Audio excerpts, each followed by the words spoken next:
जय श्री राम, जय श्री राम, जय जय सिया राम, जय बाबा केदार, भगवान बद्री विशाल की, बजरंगबली महाराज की। श्री राम कथा आनंद प्रयाग में बापू के सानिध्य में यहाँ पर हम सबको हमारा सौभाग्य है, खासतौर से इस क्षेत्र के लोगों का तो है ही है, और जो लोग बापू की कथा में सम्मिलित होने के लिए देश भर से यहाँ आए हैं, ऐसे सभी भक्तगण, सभी राम भक्त,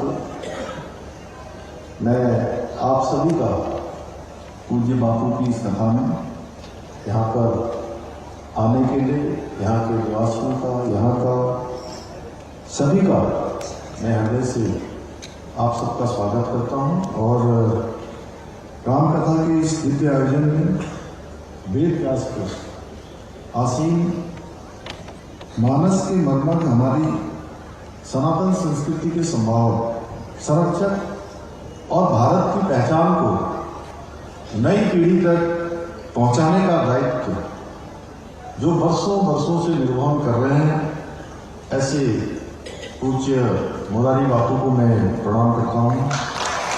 और देवभूमि उत्तराखंड के सभी लोगों की ओर से आपका मैं यहाँ पर पहुँचने पर अभिनंदन करता हूँ। साथ ही में ज्योति मठ की तपोभूमि पर विराजे सभी संतगण, आयोजनकर्ता, श्रद्धालुजन, यहाँ उपस्थित सभी भाई बहनों का भी, विशेष रूप से आप सभी का भी मैं देवभूमि उत्तराखंड के मुख्य सेवक के रूप में आप सबका स्वागत करता हूँ, सबको प्रणाम करता हूँ।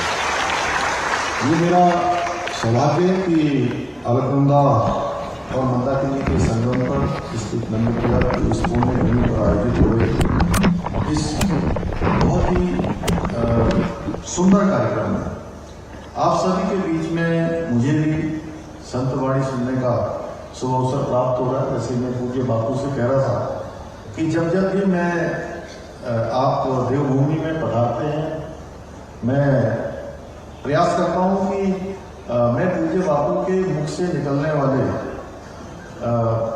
स्तुति को, भगवान राम की कथा को अवश्य श्रवण करने आपके सानिध्य में पहुँचूँ। लेकिन सच बताऊँ तो लोग भी यहाँ कोई भी माध्यम बना होगा, लेकिन सच में भगवान राम की और भगवान हनुमान जी की कृपा जिन पर होगी वही यहाँ पर पहुंचेगा। और मैं आज क्या बताऊं कि कल रात को मुझे, आज बड़ा सुंदर संयोग भी है, आज ही भगवान बद्री विशाल के कपाट भी खुले हैं। और मुझे कल रात को यहाँ आना था, मौसम खराब हो गया, मैं यहाँ रुद्रप्रयाग तक पहुँचा, वापस जाना पड़ा मुझे, और पूरी रात बारिश होती रही। और मुझे लग रहा था कि पता नहीं मैं आज भगवान बद्री विशाल के कपाट खुलने के अवसर पर पहुँच पाऊँगा कि नहीं पहुँच पाऊँगा, बापू की कथा के शुभारंभ अवसर पर वहाँ पहुँच पाऊँगा कि नहीं पहुँच पाऊँगा। लेकिन भगवान बद्री विशाल की भी कृपा हुई, बापू का आशीर्वाद भी है, और राम जी और हनुमान जी की कृपा से आप सबके साथ में भी यहाँ पर मुझे भी पहुँचने का सौभाग्य प्राप्त हुआ। भाइयों बहनों, मर्यादा पुरुषोत्तम भगवान श्री राम की जीवन गाथा कोई सामान्य कथा नहीं है, बल्कि आध्यात्मिक आत्मिक चेतना जागृत करने का एक ये माध्यम है। आध्यात्मिक ऊर्जा से परिपूर्ण इस वातावरण में आयोजित हो रहा है कार्यक्रम अनेक चुनौतियों को और अनेक जो विघ्न बाधाएं होती हैं उसको पार करते हुए यहाँ पर हो रहा है। यह आयोजन हमारी आत्मा को भी शुद्ध करने का, शोधन करने का, हमारे जीवन मूल्यों को पुनः जागृत करने का, और मर्यादा पुरुषोत्तम भगवान के जो जीवन, जो उनका जीवन है, उनके आदर्शों को आत्मसात करने का एक दिव्य अवसर है। और जब हम भगवान श्री राम के आदर्शों को समझते हैं तो हमें पता चलता है कि हमारे जीवन में भी करुणा होनी चाहिए, हमारे जीवन में भी धर्म की आस्था होनी चाहिए, सत्य होना चाहिए, सेवा भक्ति होनी चाहिए। और पूज्य बापू की अमृत वाणी द्वारा हमें अपने जीवन को और राममय बनाने का संदेश प्राप्त होगा, हमारा सबका मार्गदर्शन होगा। हमें जीवन में किस प्रकार से काम करना है, किस प्रकार से धर्म का पालन करना है, ये पूज्य बापू की कथा से बहुत हमारे को पाते मिलेगा। और पूज्य बापू को हमने श्री राम मंदिर आंदोलन से करीब से जाना। मैं आपकी वाणी से बहुत प्रभावित हुआ।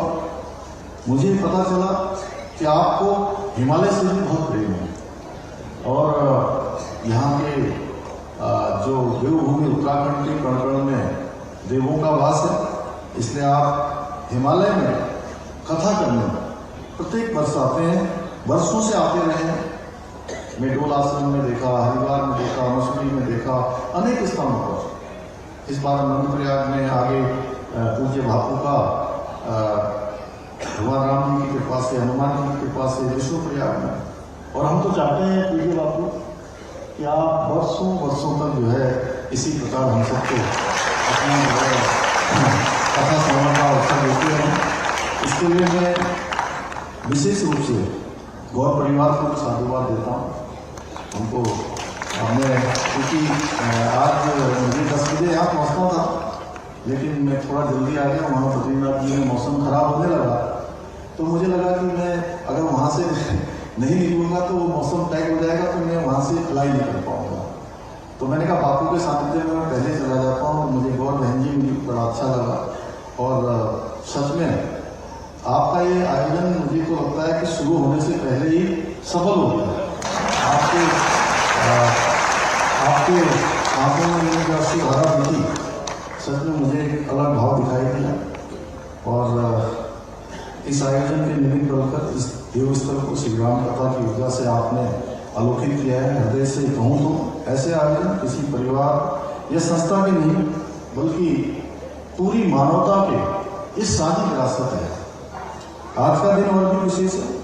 और क्योंकि आज कपाट भी खुले हैं, ये केवल एक संयोग नहीं बल्कि एक ईश्वरीय संकेत है।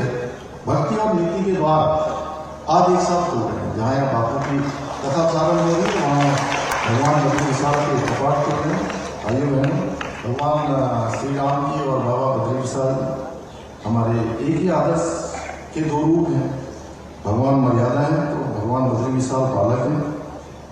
और जब कथा श्रवण और कपटों का उद्घाटन एक दिन हो रहा है तो समझिए कि ईश्वर स्वयं हमसे मिलने आ रहे हैं, स्वयं हमको अपना आशीर्वाद दे रहे हैं। भाई बहनों, आज जब हम राष्ट्र और धर्म की बात करते हैं तो आदरणीय प्रधानमंत्री श्री नरेंद्र मोदी जी का स्मरण स्वाभाविक है। 2014 में वो देश के प्रधानमंत्री बने, तो मैं अपने उत्तराखंड की बात करता हूँ। यहाँ पर बाबा केदार के स्थल पर, उनके धाम पर जिस प्रकार की 13 में आपदा आई थी, उसके बाद वो पूरा स्थल पूरा तहस नहस हो गया, क्षतिग्रस्त हो गया। और भगवान भी अपने भक्त को ही मौका देते हैं। और 2014 में प्रधानमंत्री श्री नरेंद्र मोदी जी देश के प्रधानमंत्री बने और उन्हीं के हाथों से उस बाबा के धाम का नवनिर्माण और पुनर्निर्माण का काम जो है आगे बढ़ा है। और आज एक शानदार भव्य केदार और दिव्य केदार बन रहा है। और आप लोग यहाँ से कथा के बाद या जब भी आपको मौका मिलेगा तो आप बद्री विशाल के दर्शन करने जाएंगे, वहाँ देखेंगे तो वहाँ पर भी मास्टर प्लान पर तेजी से काम हो रहा है। आपको बद्रीश नगरी भी नए स्वरूप में दिखाई देती है। महाकाल लोक बन गया, काशी में काशी का जो है हमारा पूरा कॉरिडोर बन गया, भव्य काशी दिव्य काशी बन गई। भगवान श्री रामचंद्र जी का मंदिर बनकर तैयार हो गया। ऐसे अनेक काम जो आज सांस्कृतिक विरासत को सुरक्षित एवं संवर्धित करने का काम निरंतर प्रधानमंत्री जी के नेतृत्व में हो रहा है। और उत्तराखंड के अंदर भी अनेक ऐसे काम हुए हैं। आज थोड़ा सा विलम्ब हो रहा है, लेकिन मुझे लगता है कि मुझे एक बात कहना जरूर चाहिए कि पहले जो लोग यहाँ भगवान के दर्शन करने आते थे, उनको अनेक परेशानियों का सामना करना पड़ता था। अब आप ऋषिकेश से बद्री विशाल के प्रांगण में कब पहुँच गए, उनके दरबार में कई बार पता ही नहीं लगता है। इतना शानदार हो ऐसे अनेक काम, और आने वाले समय में हेमकुंड साहब जाना और केदारनाथ भी जाना, ये बहुत आसान हो जाएगा। जो हमारे वृद्ध लोग हैं, शारीरिक रूप से कमजोर हैं, यात्रा कई घंटों की हो जाती है। कई चुनौतियां, परेशानियां, हालांकि चारधाम यात्रा मुझसे जब भी पूछते हैं लोग, मैं कहता हूं कि चारधाम यात्रा थोड़ा कठिन यात्रा होती थी, पहले के समय में और अधिक कठिन होती थी।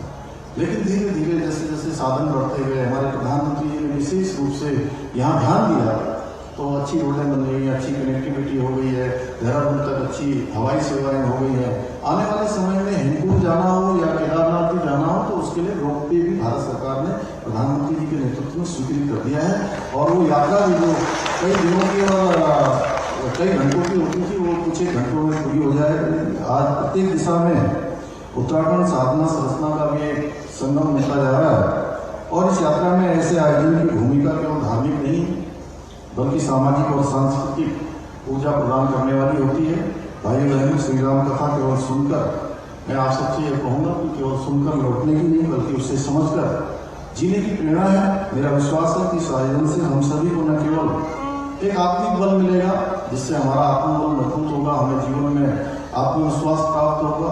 कई प्रकार के जो भगवान के जीवन के स्मरण हैं, उनके जीवन से जो हमको प्रेरणा है वो मिलेगी, बल्कि हमारे घर समाज और अंतःकरण में एक सकारात्मक ऊर्जा का भी संचार होगा।